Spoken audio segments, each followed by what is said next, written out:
Today's episode of The Conspiracy Farm is brought to you by the Brothers on Whatever show. Check out these fellas at CBS Sports 920 AM and 105.7 FM HD2. Stream them live at InsideSTL.com. Watch them live on Periscope at Brothers on Whatever.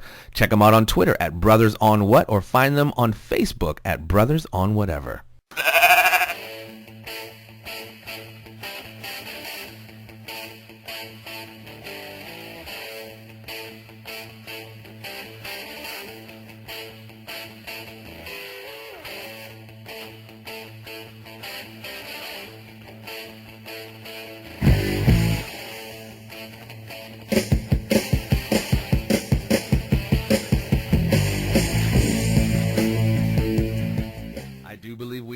Ladies and gentlemen, and welcome to the maiden voyage, if you will, our inaugural episode of the Conspiracy Farm, where, folks, we don't find the conspiracies, we just add a little bit of water to them. And I am oh so fortunate, ladies and gentlemen, by the way, my name is Jeffrey Wilson, and I am oh so fortunate to co-host this program with a stud, man, UFC former champion, UFC Hall of Famer, trainer of champions. The guy's done a little bit of everything. His name is Mr. Pat Miletich. What's up, Pat?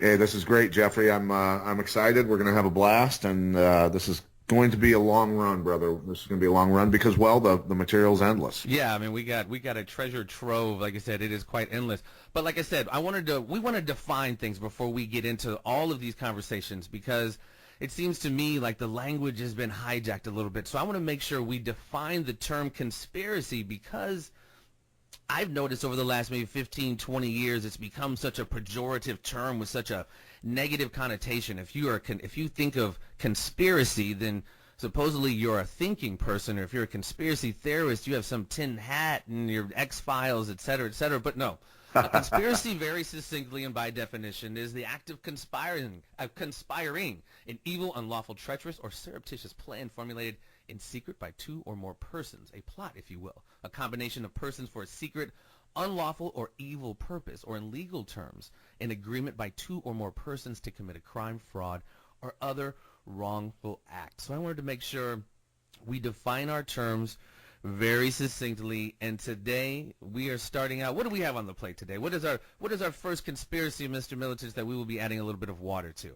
Well, I think we need to talk about Muslim extremists, ISIS in focus, really, and everything that's been going on with them, how they were created, and really how they came about, and a lot of the other stuff that's going on. And I think that, you know, a great headline that I got from the Military Times, and really couldn't help but notice that ISIS is expanding its reach and sophistication of its drone fleet.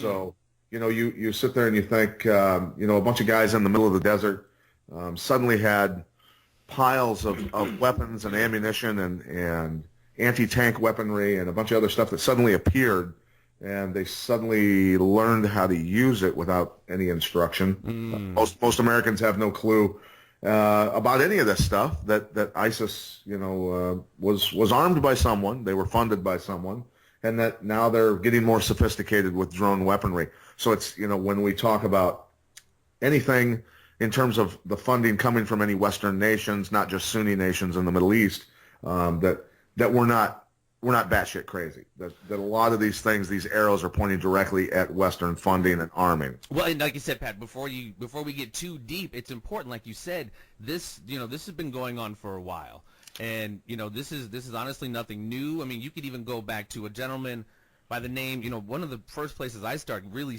getting a sense of how deep this rabbit hole goes when I read a gentleman's book by the name of, his name was Zbigniew Brzezinski.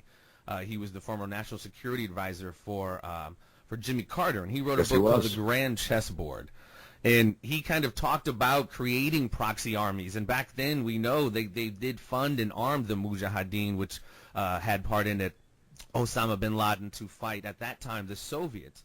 But, you know, there's been a precedent set dating back quite a while of the Western forces, Saudi Arabia, other countries, kind of secretly funding these forces that you're talking about. Be it Al-Qaeda, ISIS, and like before we went on, you said the offshoot of Al-Qaeda and ISIS. There's, you know, hundreds of different offshoot organizations. Yeah, I mean, Boko Haram and many other, Al-Nusra and a bunch of other groups, you know, the stuff going on, not just in the Middle East, North Africa, spreading into Yemen, terrorist organizations everywhere popping up, but mainly throughout the Middle East and North Africa, specifically being funded by some money from Western powers and being funneled through, and I think probably prefacing when we start talking about NATO's involvement in any of this stuff, you can talk about their past after the post Cold War stuff that went on in Europe, Jeffrey, and add to anything that I'm going to say, and I'll add to what you're going to say. But you're well versed in what was that? Gladio. There you go. Yeah, Gladio was pretty much the stay behind kind of operation, which kind of was that proxy army again, if you will, to kind of start stuff in Europe. You're very familiar with it too, Pat.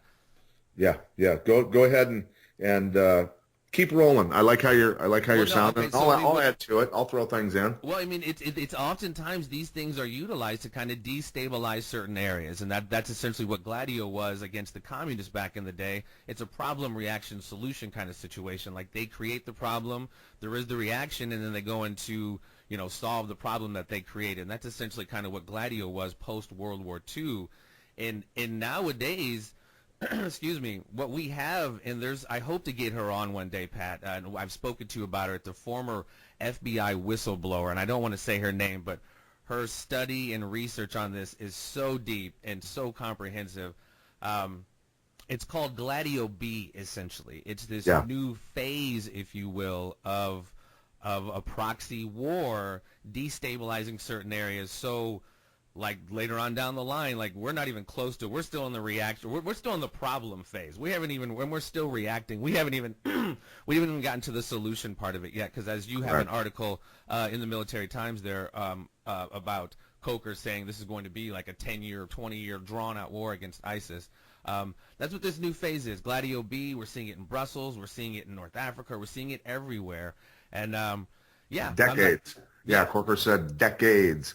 So I think that's even more than two in my mind, right? No, absolutely. I mean, and if you hear people talk about, you kind of need that boogeyman, and that each kind of generation we have a different boogeyman. But back in the day, pardon my language, it was the Japs and the Krauts, and now it's the Hajis, and granted, we can have our disagreements with certain aspects of the culture or whatever, but we got to look at this in a larger picture. This is a chess game. This isn't checkers. And like I said, if you read books like not to say I know everything, but read books like The Grand Chessboard or Carol Quigley's Tragedy and Hope. I mean, these things are pretty laid out succinctly in how they think, the chess players think, the setters of the chess table, or chessboard think, if you will. Yeah, and a continued setting of the board for when we get into the ISIS conversation here in a little bit in terms of NATO and its involvement. But I was always a guy who had to have things spelled out clearly for me in books, as you mentioned, and by people who had really done their homework. And when the Cold War was over, the use of force by communist Russia was not there. That had disappeared. But politically, they were infiltrating throughout Europe, and there was a lot of panic, rightfully so, about that infiltration. So they set up and decided that, well, we've got the Operation Gladio people that we've put in place all around Europe. We've got weapons, we've got ammo, we've got all this stuff, and we never used them. We never needed to, but now we do. So we're going to, through the media apparatus and other uses, well, we're going to have a mass shooting and blame the communists. We're going to have a bombing in a store, in a restaurant, and blame the communists. And this is how we're going to shut them down and close them off. And subsequently, at the same time, take Europeans' weapons from them. Yeah, and so exactly. I mean, you really have to articulate the historical precedent. And almost like you said, I was the same way. I had to have it really spelled out for me. And having that historical precedent, like I said, you and I, we chewed on this stuff. So, we're a little bit more used to, it's hard to get us shocked anymore, but it really helps having that background to get what we're talking about today. And it's so, man, Pat, it's so very pervasive. I mean, I'm just thinking off the top of my head, the Boston bombing, for example. We've had this discussion, people, it seems like anymore, like everybody thinks everything's a conspiracy. But I mean, when you understand the precedent of these kind of things have happened before, no one wants to think the Boston bombing was some kind of, other than what it was, you know what I mean? Some assholes wanting to fuck with America, but right. My language. But when you look at these associations, the Tamerlan and the I forget his name, the Tsarnaev brothers, Right. their uncle, ladies and gentlemen, look this up for yourself. This isn't poppycock shit. Their uncle Ruslan is his name. I forget his first name, but he goes by Uncle Ruslan in the media. He lived with a gentleman by the name of Graham Fuller. Uncle Ruslan was married to Graham Fuller's daughter. If you That's look right. on the resume of Graham Fuller, he works for the Central Intelligence Agency and is very integral in essentially training and doing what essentially Pat is talking about in certain regions of the world, specifically the Caucasus regions and the stands up there outside of some of the old Soviet republics and stuff. So it's going on everywhere. It's not just Libya and the Middle East. They were pulling the shit with the Chechens that ultimately led to Russia leveling the country of Chechnya, right? Yeah, absolutely. I mean, it's been going on for a very long time. And like I said, folks, I might spew, I hope know a bunch of shit just because I have some information in my brain. I don't know to what end this is, Pat. Like, I don't know. You know, I'm pretty well established, self-confessed idiot, but I just have a few considerations which suggest a few things. I wonder, what are they doing all of this for? Is this, like I said, we're only 10 years in, 20 years into this war, which is supposed to what? Are we talking about a whole redrawing of the map? You know, and we haven't even gotten into the other episodes of the economic stuff that's going on with China and the Soviet Union and the dollar and, you know, the world economy, if you will. So, I mean, there's a lot of things at play here. I don't think it's just a distraction while they do their work behind the scenes with the monetary system and everything else. That's certainly part of it. But I think that it is truly about pitting citizen against citizen so that they can eventually literally control every inch of our lives. And, you know, what better way to do it than an administration telling us that cops are bad and crooks are good and everything else that we're dealing with, that you know, people coming out in even the media saying that Chris Kyle, an American hero and sniper, was a baby murderer, and that the people he was shooting, who were insurgents for the most part, people not even from that country, Russian or Muslim extremists, that he was you know, sending to their maker, that Chris Kyle was some sort of evil human being for doing that, and this is what we're dealing with constantly with the media. The media is obviously their tool, and you know, hopefully we're able to expose these people for really what they're doing. Well, and honestly, when you say things like that, media as their tool, like, again, just sounds like just a off-the-cuff kind of phrase.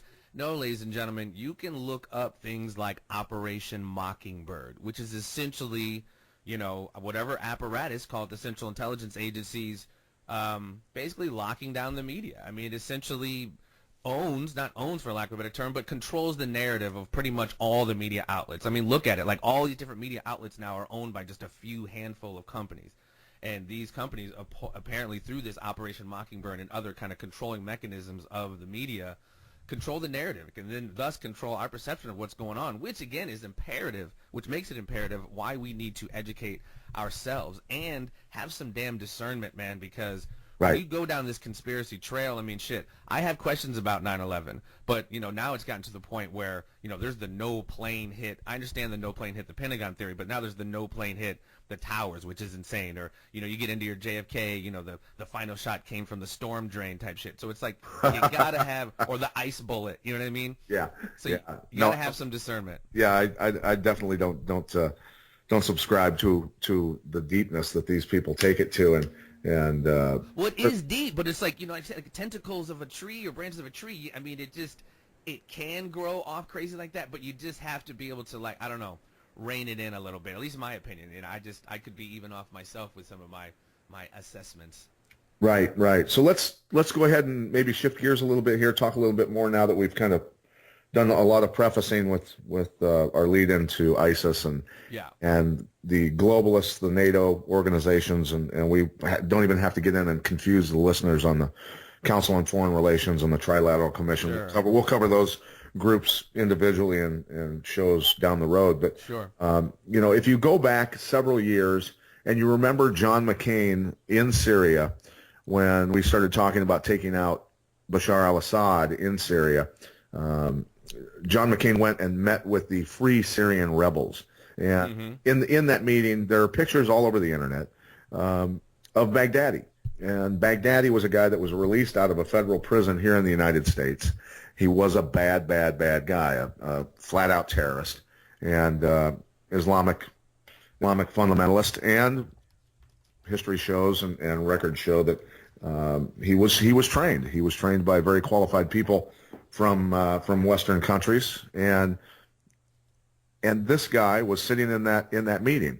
Now, fast forward, suddenly Baghdaddy is the leader of ISIS. Now we're talking about hunting him down and killing him. But he was obviously put in place by our people and by NATO and that meeting with John McCain sitting. It blew my mind to sit there and look at all of that and watch John McCain in this meeting with these scumbags and talk about funding them, talking about arming them, and the guy turns out to be the leader of ISIS. And how our government can actually deny their involvement and literally building of ISIS, along with other Western nations, like I've said, and Sunni nations. It's ridiculous that Americans aren't marching down the streets of Washington, D.C.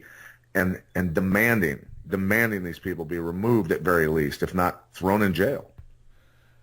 Yeah, I mean, and we've talked a lot about accountability and the lack of accountability. I mean, and that's crazy. I mean, and you're absolutely right. And I don't even get into, I guess that's what, having all this information, you're just like, fuck, man, this is bizarre world, because up is down and down is up. I mean, literally that picture can be taken and, like, through this media, they can just control the narrative. Like, no, those are the freedom fighters, when in fact, it just turns out we're just blatantly saying all the time, no, he's going over there hanging out with the proxy army that they're using to go over and destabilize all this shit. And they're just, Yeah, and here's the funny thing. They call the certain groups moderates. Certain groups that blow shit up and kill people, moderates, right? That it's a hilarious term that they've tagged these certain groups with that end up, okay, so there's the moderates are the middle guys who end up giving the weapons and cash to ISIS. I'm confused here. Because there's no moderates in Syria in terms of these groups that we're funding. No, and then that's what I'm saying. It's just like it becomes. It's really hard, not really hard, but it's like I said. I wonder what the end game is. It's like it's there's so much of this going on, like right under our nose. Look, I don't want to freak people out, and you look up. And you and I have talked about this before, the letter from Albert Pike in 1871 to Mazzini. People can look that up, Albert Pike, 1871 letter. Google it. Read it. That was written long before any of this stuff was happening. And they'll say to me, how did they know to use the term Nazi for World War II? How did they know that there was going to be a Nazi party? How did they know this? Well, not to go too deep into it, but Albert Pike was the guy that helped get the funding for the Confederacy for the Civil War, right? And that funding came from the global bankers. And, so he was a very intelligent guy. I think his IQ was even above that of Einstein. He was an absolute genius and a Confederate general and a Confederate Morals and Dogma. He wrote Morals and Dogma. Yeah, that's a trip book, dude. There's a lot of Masons that say don't even waste your time reading that. You want to get your brain cooked? Yeah. That's the book that'll do it, right? I jumped into it a little bit. It's deep. It's definitely deep. Morals and Dogma. If you can find it, man, it's definitely one that's hard to find. But like we were saying, it's just I think, like I said, we're going to get into all of this in the subsequent episodes, folks. But I think there's a larger economic aspect to all of this, and then we get caught up in the East-West kind of like at each other's throat, like you were saying, aspect of it. And that's what I think what they rely on oftentimes. But at the same time, they still have created this beast, and we now have to deal with this beast that's been created. Another thing, man, we're talking about shit that's right under our nose. This guy named Fethullah Gulen, I don't know if anybody's ever heard of him. He is like a billionaire from Turkey that came here years ago that lives in, I believe, Pennsylvania.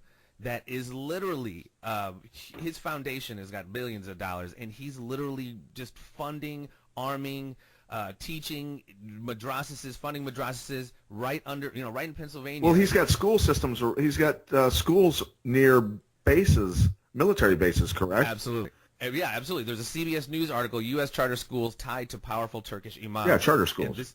Absolutely, absolutely. I mean, and this is what's happening, right? And under it's Pennsylvania. How far is that from fucking CIA headquarters? So it's like it's not like they don't know, ladies and gentlemen. And Pat and I aren't crazy, so it's like we're giving you articles, we're giving you information. Like this is absolutely happening. So then it's just like what happens now? Honestly, it's like because literally this summer we're gonna see a ramping up of this Gladio, ladies and gentlemen. It's not like I want this to occur. But in my humble opinion, and it's not some fear tactic or whatever, because I gain nothing from it, but I see a ramping up of this Gladio business throughout Europe, throughout Africa, which even is underreported, and even here, I think a lot of that is beta test for when they bring that shit here. God forbid. Absolutely, absolutely, and this is totally, Gaddafi even said before he was killed, he said, if you take me out as the leader of my nation, you will have a massive influx. If you take me out as the leader of Libya and things spread, you will have a massive influx of millions of Muslims into Europe and elsewhere. And people need to look into the real reasons why Gaddafi was killed. He was about to create a whole other currency for Africa based off of his currency backed off gold, if I believe is correct. Absolutely, absolutely. Yeah, the dinar. The dinar is what he wanted for his oil. And suddenly, even though after he blew up Pan Am 103 over Lockerbie, Scotland, and did a bunch of other nasty shit, he was left in power because he was towing the line. Basically, they had meetings with him and said, "Listen, dude, this is what's going on. The central bank needs to control your monetary system." And I think he was starting to toe the line. He was starting to go along with things.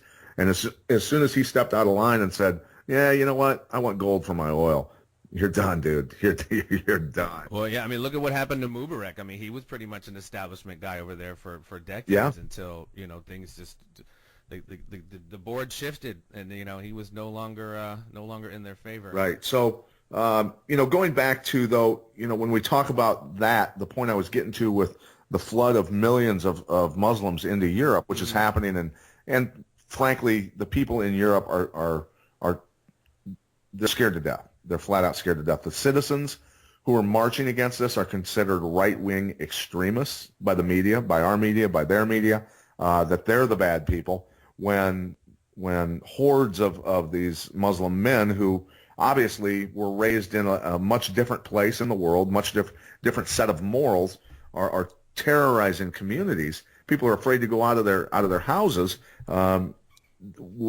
This is so much different and so much more dangerous. And you could see that anywhere. Again, Pat, I'm not sorry to interrupt you, but ladies and gentlemen, you could see that anywhere. There was a 60-minute crew at somewhere in Scandinavia, Norway or Sweden, or something like that.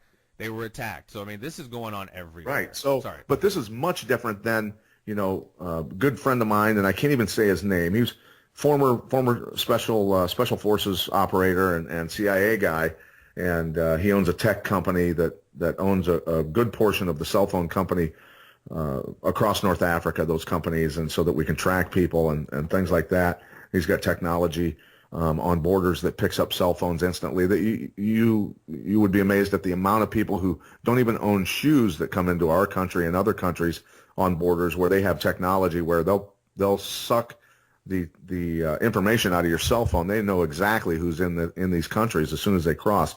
But this is the guy with the technology. But anyway, in a conversation with he and a good friend of his who owned a very large government contracting company that trained military and law enforcement, they wanted me to do some training for them. But anyway, I asked them, how did you guys meet? They were basically operating guerrilla teams against each other in South America to destabilize governments down there and stop the spread of communism there. And these guys were the head dudes running massive groups of guerrillas, arming them and sending them. Recently? This was back the Nicaraguan days, the El Salvadorian stuff that was going on back in the 80s. And, I know firsthand because I was between I believe it was my sophomore and junior year of high school when I worked in Dallas, Texas for my brother Bill's cable contracting company, putting in the big trunk cable with trenching machines and all that sort of stuff, running a pick on sandstone in 105-degree heat, getting in shape for football coming up. But my brother had hired a ton of El Salvadorians who had flooded out of that country up to the United States because of the wars down there. But that was a much, you're sending people who are Catholics, God-fearing people, people who, they assimilate into society. They were generally good people. And this is a much different situation now with everything that's going on in the Middle East and driving these people out. Because, hey, when you make announcements and saying we're going to accept here in the United States 500,000, 750,000, 1 million people from Syria, and throughout Europe, the millions, Merkel's brought in so many people into Germany, the Germans are going to hang her from a tree eventually. But when you're ISIS and these other extremist groups, I'm going to sprinkle my boys into that crowd and send them into Europe. You're damn right I'm going to. And it's already really shown by the attacks that have gone in France and in Brussels. No, absolutely. And again, I'm playing chess here, not to say, I don't even think it sounds paranoid. I think that is part of the tactic. I think however long ago when they decided to kind of do this, when I say they, you can put whatever name you want to it, but I think, you destabilize the area, create the clusterfuck, and you're going to have that huge mass migration. And like you just said, with that anticipated, sprinkle in a few, people call it a Trojan horse or whatever you want to call it, but I think that is a military tactic which is happening right now. Right. And and honestly, I'm not really on the fence about it. I'm not just saying I agree with Trump. You can't if you know this information and still want to just bring them in, throwing that to the wind, I think that's irresponsible. I think there needs to be serious vetting, not just because they're Muslim. At least that's not what I'm saying. Right. Knowing that in this group is possible, name the different hundreds of different offshoots of terrorist groups, dude, it would be derelict. We would be absolutely derelict in our national security as far as our borders, to just allow that. And that's, from a humanitarian standpoint, I wish, man, seeing the kids, I wish we could allow, the people who are legitimately seeking refuge to kind of, be dispersed if they're willing to assimilate and all that shit, but not the whole, come over here, breed, set up an imam or whatever the hell the plan is. Right. But you understand what I'm saying? But when you watch the videos, there's some terrifying videos on YouTube that you can look up of the ships unloading these people and the masses that are pouring out of them, that there's hardly any women or kids in the crowd. It's all your males. Why are all these men fleeing their country and not fighting? Why are they not staying there? What's going on? Because, I hate to say it, but it is the goal. Let it go. People. That's why Christians go on missionary trips, right? To spread the gospel. Well, Sure. They're spreading their gospel their own way, aren't they? Well, and they're almost taking it back to how it was back in the Christian Inquisition days. Like, what? You don't want to convert? Off with your head. It kind of becomes like that. Yeah. Or it has become like that. Right. And all the people that, and not to go too deep, but, the Crusades, President Obama himself even said, hey, Christians, you haven't always been peaceful. Let's go ahead and take a look back at the Crusades. Well, what he didn't say was, yeah, the Crusades were to drive the Muslim hordes out of Europe who were pillaging and killing. Right. That's why the Crusades happened. Thanks. I'll go ahead and add that for you, Mr. President. So. Yeah, that's almost a whole nother conversation. There's so much blood on both sides of that. But, I think oftentimes that's a whole other conversation. Yeah, so the thing is, and getting back to my good friend, former CIA guy, when he and I have good conversations about this, I asked him early on, I said, listen, dude, I go, are we funding ISIS? And this was a long time ago when this stuff was all ramping up.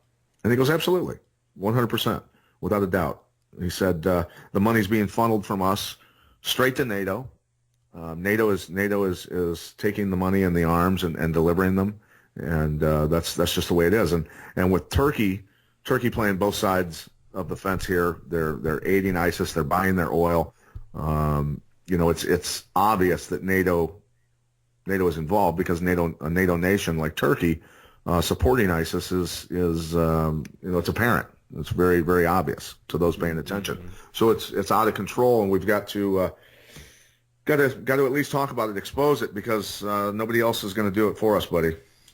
Yeah, no, absolutely. And like I said, it's such a larger picture of what's going on. You have the larger picture of all this stuff going to destabilize things, but within all of this, you have like we talked off air, and it sounds crazy, folks. There's such a crazy trade of everything going on. People, guns, drugs. I mean, Fast and Furious. Fast and Furious wasn't just something with us in Mexico. We're talking about a global guns and arms trade, which did go through Mexico, also to Libya. I mean, Right. if you go into deeper of what really went down in Benghazi, I mean, you're talking about, the ambassador, I believe, caught wind of what was really going on as far as arms being funneled through Benghazi into Syria, into some of these areas. I mean, Exactly. and this is the shit that's been going on for so long, though, man. Going back to Operation Phoenix in Vietnam with the heroin. I mean, even nowadays, I don't know how Hamid Karzai's been gone out of the scene, but Hamid Karzai's brother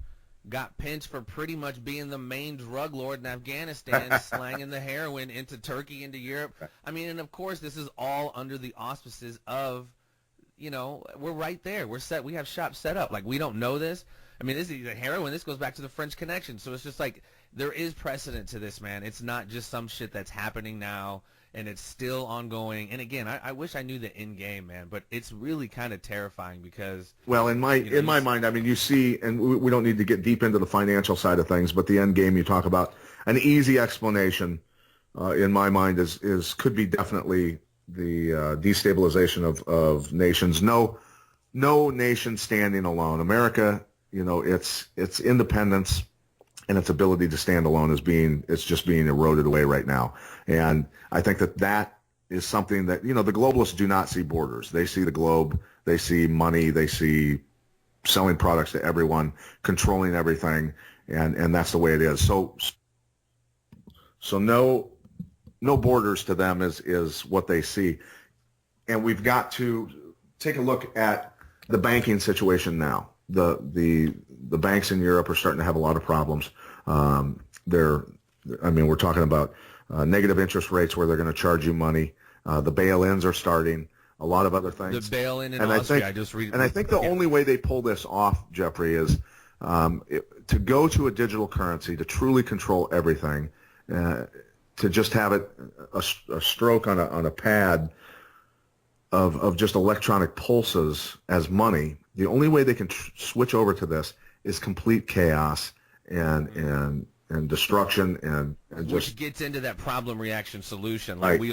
If we get to a point like what you're talking about, I think is obviously possible. I think, but is further down the road to the point where they have to create so much, like you said, terror and dependency, if you will. We will beg for it. Whatever they're going to ask for, the FEMA camp or whatever the fuck it is, we're going to beg for it. Like, because the things I think they're going to create get so bad from civil war, racial shit, economic stuff's going to create its own little social unrest, political stuff. I mean, look at the shit that's going on at Sanders rallies and Trump rallies. Like, this is a brewing keg right now. And the religious stuff, obviously they're doing a serious east-west.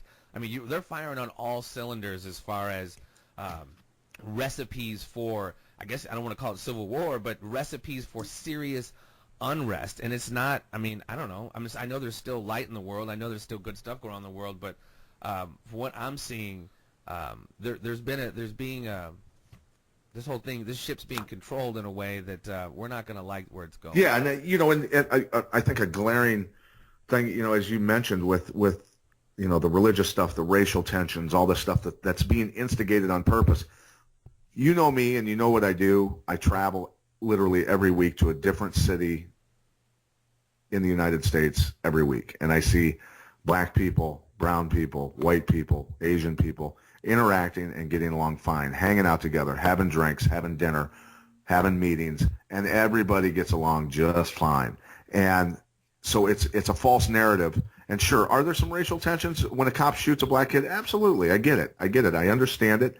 And but I think the thing is you got a white guy and a black guy doing a podcast right now together. We're good friends, and we're telling you that's bullshit. Right. So absolutely, that's the thing. Well, and that's the thing. People need to stop falling for the okie doke. And it's like I said, we were saying a minute ago, when I say ignorance, that's not to slam anybody. Ignorance just means lack of information. People's lack of information in these days or any time is dangerous, but it's really dangerous now because, the okey doke, like I said, is being laid out there in a bunch of different ways, from the religious stuff to the racial stuff. I mean, people really, really need to be careful and really kind of, again, I'm a self-confessed idiot, but you need to like educate yourself a little bit to, you know, do not pay attention to the man behind the curtain. You know, Right. there's a fix-in, ladies and gentlemen, and we got to get a little bit more hip to it. Otherwise, you know, like I said, we're going to get into it maybe in another episode, but the presidential stuff, I'm not a Trump guy, I'm not a Sanders guy, I'm not a Hillary guy, but it's like they're stealing shit. You know what I mean? They're just like stealing shit from Trump. They're stealing shit from Bernie. Absolutely. You know, 'cause they're both not necessarily establishment folk. It's just what's happening. Yeah. You know, and if you're cool with that, ladies and gentlemen, if you're cool with the usurpation of the process just because you don't like XYZ, then you're definitely more part of the problem than the solution. Yeah, and what those people don't realize is that history repeats itself, and these mouthpieces for complete control, large government, their control of everything. Well, look, when that actually happens, your neck might be the first one on the chopping block because you're no longer useful to them. They don't need you anymore, and that happened. It's happened in Nazi Germany and Russia, and you know, Pol Pot did the same thing. It's history repeats itself over and over again. And that's the other strange thing that's dangerous. People set up a kind of a certain lull, or you know, they just don't think a normalcy bias, if you will, or whatever. Like that could never happen here. That could, you know, pre World War II and Hitler coming in and doing his thing, like Germany was the spot. Like it was one of the most cosmopolitan places in Europe. If you would have told them a year or two before shit went crazy, like, hey, here's how crazy shit's gonna get, they would have said the same stuff people say to us now, just because everything was so not, you know, in that way. But I mean, you saw how bad it got. I mean, God forbid it actually gets that bad. But well, I think we're going to need if look, and it comes down to if Trump actually gets the nomination, is he being truthful? Is he truly having a Reagan-esque switch from liberalism to conservative values? You know, I don't know if that's true. I don't know if it's true, and I hate to see him get elected and then find out that he was lying all along. You know what I mean? A lot of the shit he says, though, is going too far. I agree. But some of the stuff saying, you know what, we gotta halt all immigration coming into this country until we get this stuff figured out, because if we can't control the people coming in, it's just not going to happen. If he stands by that, Jeffrey, to stop that stuff, that screws up what, in my mind, the bankers' plans are, because the bankers are already talking about, you know, going to a digital currency. They're already they're talking about, you know, removing cash from the system and things like that. They're just giving little hints here and there. Right. I think it's just a litmus test to see what kind of reaction they get from things. But Trump, I think, if he actually stood by that, if he got in the Oval Office, he'd be dead in a year. I really do. Yeah, I mean, we've looked at history. I mean, there's never been, I've always said, you never get in this position unless you are compromised in some way, like blackmailable, or you're a billionaire and you don't need, you know what I mean, you're not at their behest, and you're not, you know, you're not their chump. Yeah, like, while we've got Zuckerberg on his 700 acres on a Hawaiian island, who the hell owns 700 acres in Hawaii, first of all? Mark Zuckerberg. With his mansion. Telling me that I've got to give a little more to take care of these Syrian refugees that are going to pour into my country, and I've got to make room for them, while he's got 700 acres in Hawaii, telling me that I'm a bad guy for thinking that it's a bad idea. You know, this is the lunacy that's going on. The elitists saying these things and towing the line for the government, along with the Pope. I mean, when was the last time you saw the church and the government oppressing people? Was the American Revolution was the result of that, right? Before that, the French Revolution. So it's in my mind the crown and the church, again, abusing the citizens. Yeah, I mean, and you know, what do the people say, man? All roads lead back to Rome, and I guess we could even have that conspiracy theory conversation, or conspiracy farm conversation, add a little water to that, on how people say, you know, the Vatican controls everything, or, you know, the Rothschilds through the banking. But, you know, one thing we've talked about before, you know, anymore the checkers players like to get caught up, and I know there's, you know, the valid points to be brought up, you know, the right versus left. In my opinion, they're oftentimes two sides of the same coin and are very much so controlled. Yeah. It is very dangerous and almost counterproductive to get too deep into, like, what's Bernie going to do, what's Hillary going to do, what's Trump going to do, your conclusions, your solutions will always be off. Yeah, absolutely. Unless you understand the premise. And the premise is this larger shit we're talking about. If you really think Hillary and Bernie or any of those guys are, I mean, every 4 years, Pat, we swing this pendulum and people actually think these motherfuckers are going to get up and do something. It never happens. Never happens. I mean, it just doesn't. Yeah, it's fabricated, the arguments. Look, when Trump talks about charging women abortion, look, I'm not for what happens to an unborn fetus. I'm not for it. Okay, it's just the way it is. It's not a war on women in my mind. But to think that a president could overturn Roe versus Wade is lunacy. It's not going to happen. And to even say anything about it, and what I say to people, they're like, well, how do you feel about lesbians and gays? I have no problem with that. People can live their lives the way they want to as long as they're not hurting other people. I don't care. What do you think about abortion? I don't agree with it, but I can't change it, okay? People are going to make decisions that I don't agree with. That doesn't mean I'm going to boycott their business. That doesn't mean I'm going to freak out or hate them or call them a baby murderer. I have to let them do their own thing. That's just the way it is. Even though I don't like it, I vehemently disagree with maybe abortion or something else. It's just the way it is. So what I say to people is, look, do you think in Greece right now with the financial collapse that they have arguments at the cafe about abortion or somebody being gay when they're broke and they're fucking starving? No, they're not. So all of you better stop arguing about all of these social issues and start paying attention to the bankers and the financial situation and the cover that they're providing for themselves with the stuff that's going on in the Middle East, with the influx of all these people to turn society upside down. That's what you better start paying attention to, because if you don't, it's all gone. Yeah, Austria was the first European country about a week ago to have a bail-in. If not the first, one of the first, like Greece. I'm not sure if they had a bail-in, but yeah, bail-in is essentially when the banks essentially jack everyone's money to cover whatever losses or Yeah, I mean that's definitely the larger part of it. And tomorrow, I wish we could have. I mean, we're going to hopefully get him on, but he's a pretty well-known economist. But he's a big proponent of. Well, it's pretty much a well-known understanding. Tomorrow, China is going to be essentially announcing, or I guess that's probably there today now. But anyway, tomorrow, China is going to be announcing that their yuan, I think it's called the yuan, yuan, is going to be backed, I believe, by gold now. Yeah. They've been buying up gold for a long time. Yeah, They even got pissed quite a while ago because they found a shitload of their gold was actually tungsten. But that's a whole other story. But yeah, that's definitely. I mean, that's been going on for a long time too. But that's a whole other conversation. How the U.S. dollar as the world's reserve currency is kind of shifting. But that is definitely a larger conversation. Well, and people don't realize, and I know we're talking about ISIS, but ISIS is the cover for all of this stuff that's going on. Sure. But so it's all tied together. When you've got the BRIC nations, Brazil, China, Russia, that are trying to create their own banks and have created their own banks, their own trade with their own currencies.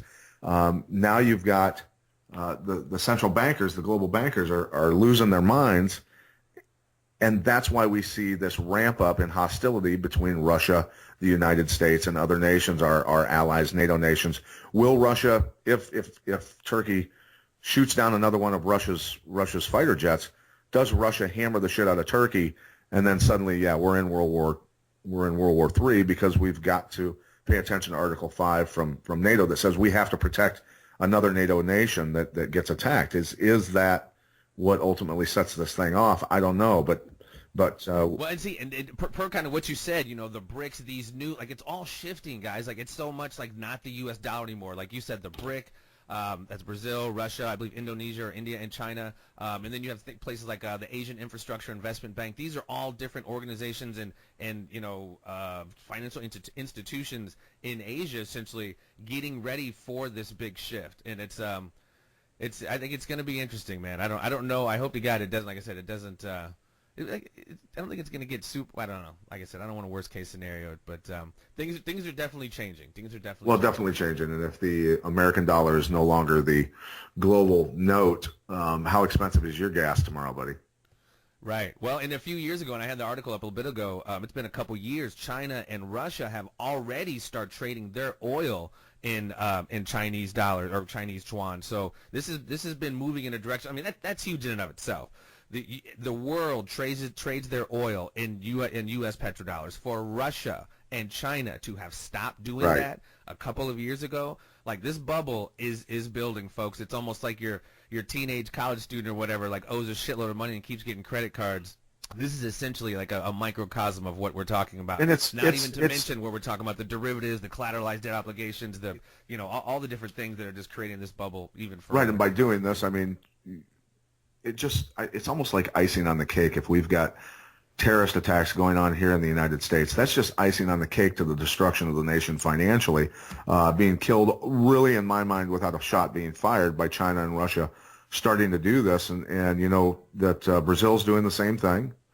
They've got plenty of oil down there, and we've tried to keep them on board by sending them billions of dollars to help develop their oil industry and our technical knowledge on how to do this stuff. We've sent a lot of people down there doing that. It's definitely getting very interesting in terms of those three nations really working together to turn us upside down. And that transition of Brazil's, you know, their economy getting turned upside down. I mean, have you seen the pictures of people marching through the streets in Rio de Janeiro and Sao Paulo? I mean, hundreds of thousands of people, not just thousands. Well, I mean, look at what's happening in Brazil. I mean, not Brazil, but Venezuela. It doesn't. Venezuela is essentially collapsed. Right. It doesn't take the bankers that much to turn your economy upside down. I mean, they did it in the Depression here by changing one of the ways they did it. One of the parts of it, the legs, was changing the interest rate on gold in England so that people would send their gold there, right, and store it. They had a different interest rate on precious metals there, and that certainly helped bring down our economy. Yeah, see, we're spiraling off into like the big economic discussion, which is very interesting. You said something because, like you said, they're essentially doing this without firing a shot. And I strongly suggest people go online and find. It's about a 45-minute document that it's read to you. It's kind of audiobookish. It's called "Silent Weapons for Silent Wars." It is definitely worth watching and listening to because there's such a huge economic component to this, and you'll hear me utilize this metaphor a lot. It really kind of lets you know how it's the Matrix. We're just kind of like batteries just fueling this kind of machine through our consumerism, essentially. You know, whatever. It's definitely worth checking out. Silent Weapons for Silent Wars. Yeah. But we're going to bring this back. We're going to full circle it, Pat. We started out kind of letting everybody know, and this is the article here from Military Times. ISIS is expanding the reach and sophistication of its drone fleet. Not just speaking about just the drone fleet. Let's just close and speak about this growth, this metastasization. Is that a word? It's metastasized from these small ragtag bands, maybe dating back to our Brzezinski days of Mujahideen, etc., to you're talking about full-on Fethullah Gulen funding, along with a bunch of other people, funding madrasases and schools and radicalizing for the last 25 years. And we've now gotten to a point where it's huge. And this threat of a caliphate, if you will, is actually a reality. No, it's What are your final thoughts, my friend, on this growth? What can we do? Well, I would say that we have to obviously protect ourselves, figure it out. We've got to, hey, not be afraid to talk about these things. Talk about it with your friends. Ask them what they know. Help inform them. Read a lot. Learn about it. Protect yourself that way by educating your neighbors and bringing people on board so that the American people eventually just say, you know what, enough's enough. And as crazy as I think Glenn Beck is at times, you and I have talked about this, Glenn Beck years ago said that the caliphate was going to happen. He called it out with maps. He diagrammed how it was going to go down, everything. He lost his job at Fox because of all this stuff. And he ended up starting his own network, The Blaze, and he's doing quite well. While Oprah was losing millions on hers, he was making millions with his because he does tell the truth about this sort of stuff anyway. But it was coming. It was coming, and we were warned, and nobody listened. And America continues to not listen and be politically correct. Don't be politically correct. Don't let people run off to safe spaces and not give a shit if somebody feels microaggressed because people need to learn the truth. It really comes down to that, Jeffrey. Let me ask you, because a lot of people, like I said, this has been going on for, like I said, decades, and this is whatever. What do you think? Some people think, this is all on Obama. Obama is the Islamic infiltrator that is putting this into action to make that happen. That, to me, is a checkers move. It's focusing too much on one president. When president's got some juice, but they're really just the Michelin man for the Michelin company. They're kind of just the figurehead, if you will. Right. But some people get caught into that narrative that it's all. I remember when I was working at the gym before Obama even got elected. Two ladies were talking to like, if he gets elected, he's gonna force us all to be Muslim. It was hilarious. Well, the thing is, what do you think about that? Well, Reagan was doing it in Afghanistan. I think for a much different reason, to stop the Russians from gaining access to a lot of the minerals, and Afghanistan is mineral rich and a lot of good stuff over there. Obviously, that a lot as well as Africa. Right. So that was to stop the spread of that. Now I see it as it's financial, yes, but it's a globalist financial move, all of it, the way they've tied all this stuff together. And that's just the way I see it. I see it as clear as day that it is the cover to switch over to digital currency. As far as Obama being the guy is he the guy that puts the final nail in the coffin for these people? He might be that guy. But I think that through all the years, yes, Clinton has done a lot of damage. Bush did a lot of damage with the wars. It all ties together, and it leads to some really, really bad stuff. And where it ends, we're not sure, but we're certainly going to stay abreast of it and keep people abreast and informed, because once you open this Pandora's box, Jeffrey, as you know, sleep patterns become different a little bit. Well, and to understand, like you said, a little bit more of the sophistication and the architecture of it, go into, like I said, Carol Quigley's book, Tragedy and Hope, Zygmunt Brzezinski's book, Grand Chessboard. Some of they've laid this out. You get into understand the Project for a New American Century, or the Council of 300, or the Trilateral Commission or Council on Foreign Relations. A lot of it is compartmentalized. Also, Pat, we can get into this a little bit. I mean, it's like not everybody knows they're like taking over the world. Kind of like your household. Your kids don't know the top level of conversations that go on in the house. Like the military, a private doesn't know the same shit as a general. Right. And that's the same thing that happens in any facet of life, especially what we're talking about here, black ops and super black ops. Not everybody knows what the fuck's going on, right? And not everybody in the Bilderberg, knows that whatever we talked about earlier. Well, these people we'll get into that. These people have been planning for. They have no timeline, Jeffrey. We have a timeline. Right. Look, when you and I want freedom, true freedom, what Americans don't even understand what true freedom is for the most part.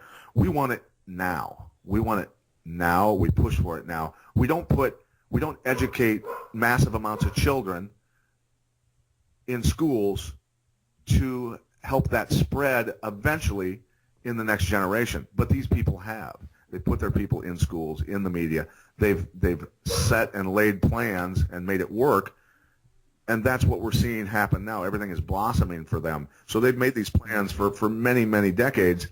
Right. I think, even before the Federal Reserve Act, when we had two central banks before that, they were attempting to do that here in this country.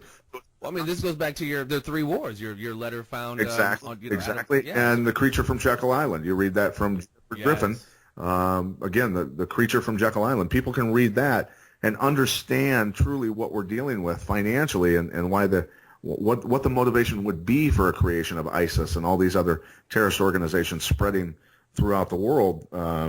It'll come a little clearer to you when you've read these books we're talking about. So it boggles the mind that people have just sat back and I understand it, Jeffrey. I'm a guy that for a living I was a professional athlete.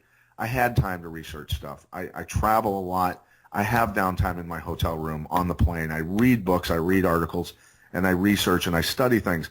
There's a lot of people out there, man, that are working from 7 o'clock till 5 o'clock at night. Get home, they're dealing with their kids, they're taking them to practice, they're eating dinner, they're tired, they watch a little TV, and they go to bed. And they never absorb the information that you and I have over all these years. And so that's what you and I are here for. We have to tell them about it because they don't have the time. And I get it, man. I envy the 9-to-5 guy a lot because I travel. But on the other hand, I'm able to do things that he's not because he just simply doesn't have the time. Right.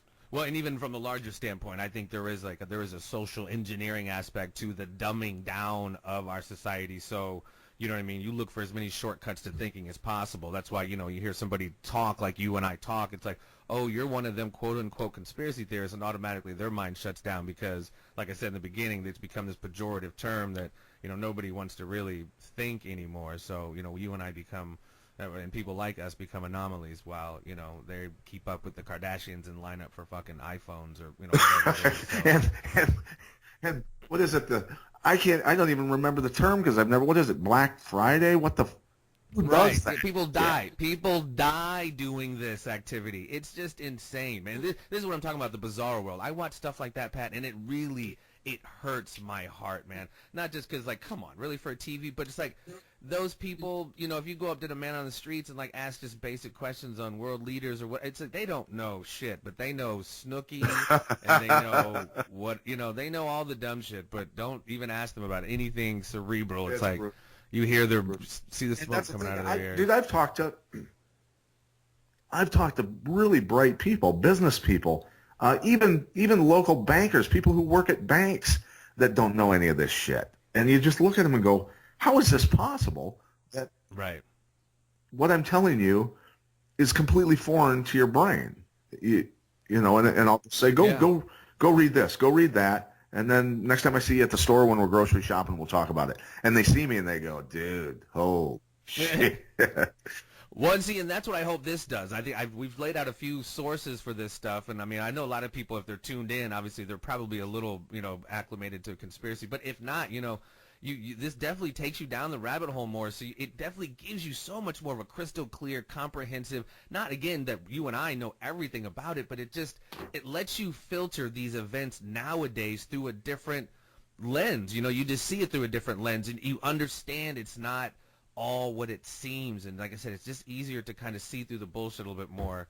And but it also is frustrating because there's so many people kind of locked in that matrix still that, and I don't have this conversation with people outside of kind of this because you get that like, what, you're clearly you know, especially if you're around a group of people, because then they gang up on you and then you're fucked. No, you know what, dude, I love it when people try to debate me. I had a guy.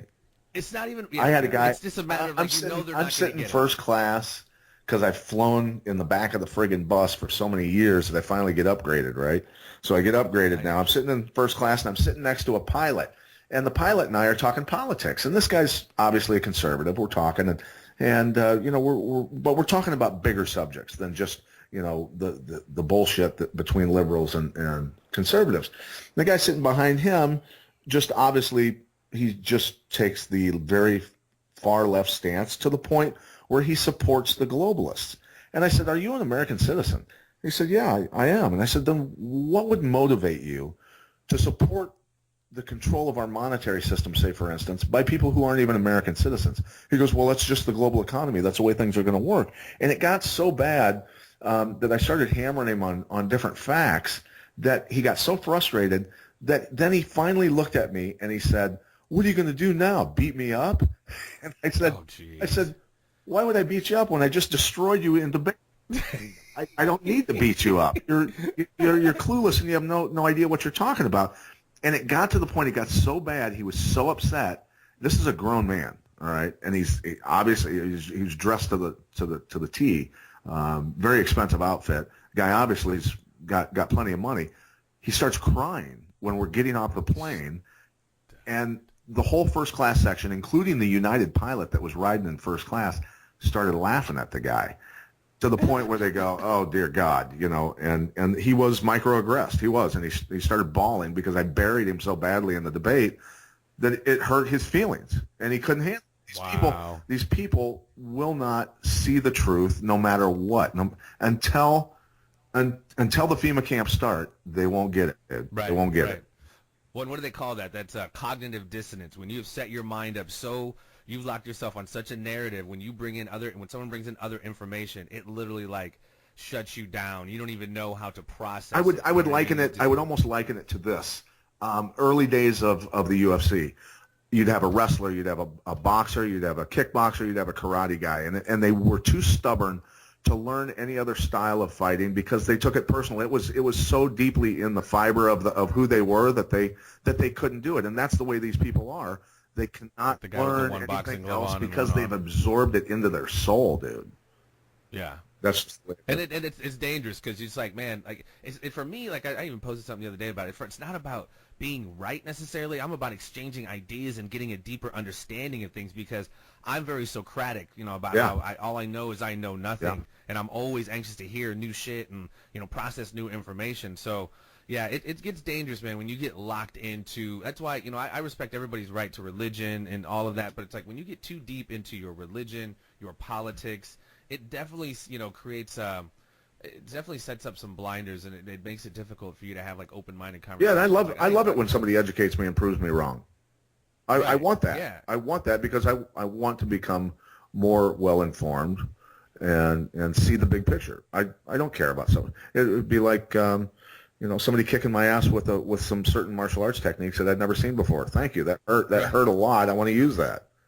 Right. Let me get my Jeet Kune Do and add it to my arsenal. Right.